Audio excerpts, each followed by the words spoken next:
Hello everyone, I have been debating for a while whether this story fits into this subreddit, but I thought I would give it a go. I have to begin this post with a bit of background info, so just bear with me.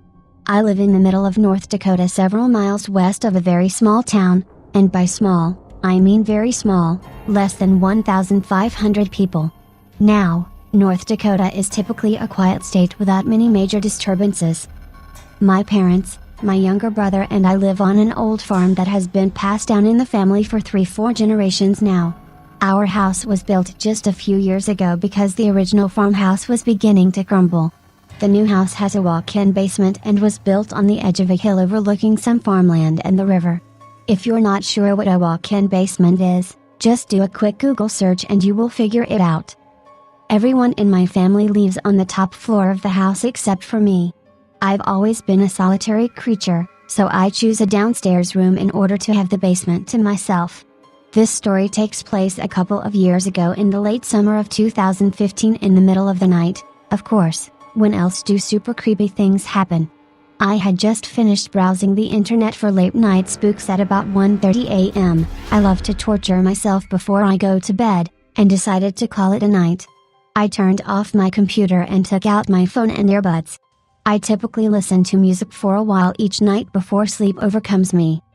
That particular night I had been listening to Josh Groban, who has the voice of a sexy angel, and had just began to get drowsy when I heard my dogs begin to bark. It should be noted that my dogs are outdoor pooches who constantly bark at various creatures and critters of the night.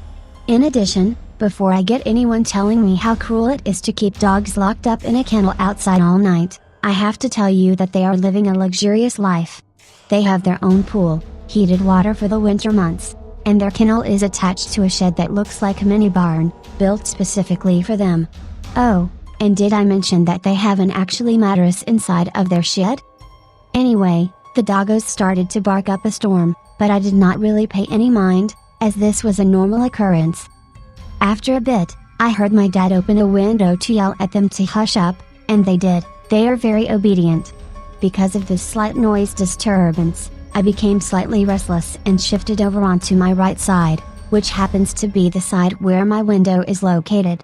Might I add that at the time I had my bed pushed up right against my window so that I could see everything that goes on outside. This is when I noticed something moving its way up the hill through the tall grass.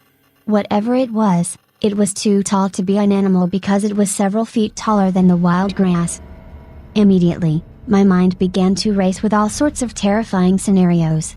Anytime I am frightened or freaked out, I tend to freeze and my mind begins to panic. This was one of those cases. Mentally, I was just trying to tell myself that it was just my wild imagination and that the scary stories I had read earlier that night were getting to me. I watched the figure slowly make its way up the hill towards our house as I lay there frozen. I didn't want to move for some fear-induced, illogical reason. The figure finally reached the top of the hill, which is our backyard.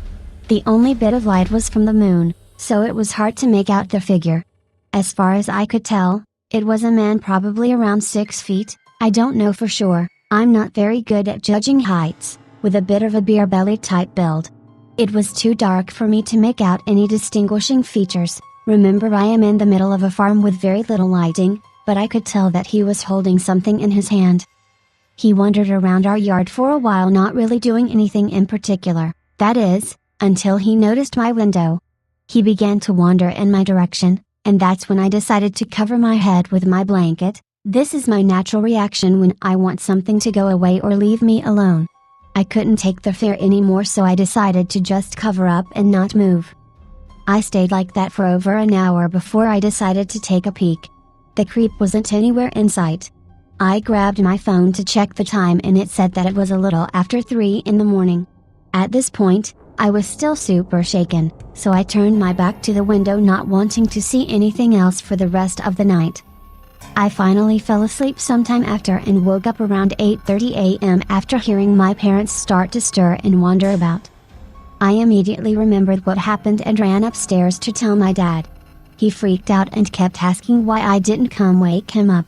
I was terrified and I didn't want anyone to get hurt. What else could I say? He immediately called the sheriff's office and they sent someone out a little while later. When the officer arrived, I rehashed the events from that night. The first thing he noticed was the beer bottle laying in our backyard. I guess that explains the thing that the person was probably holding. We also found a trampled path of wild that led up the hill from the river bottom to our house. The last thing that was discovered were some smudge marks on my window that gave everyone the impression that someone had been pressed up against my window trying to look in. There wasn't much that the officer could do other than write up a report. The only thing we could guess was that the man was drunk and came from the 4-H camp that was a couple of miles west of us. The camp oftentimes had people who go there to party when there weren't any camps in session. It really disturbed me and family as to why the guy was on our property in the first place. It still sends shivers up my spine when I think of how close the guy was to me. Since then we have put up signs that warn trespassers to stay away, and my dad installed some of those driveway alerts around the farmstead that beep when something big passes by it. We haven't had anything like that happen since.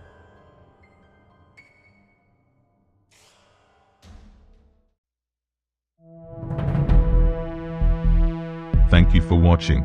Please like, share, and subscribe for more videos. Oh, and if you liked this story and have your own Reddit account, please upvote the story. Link is in the description.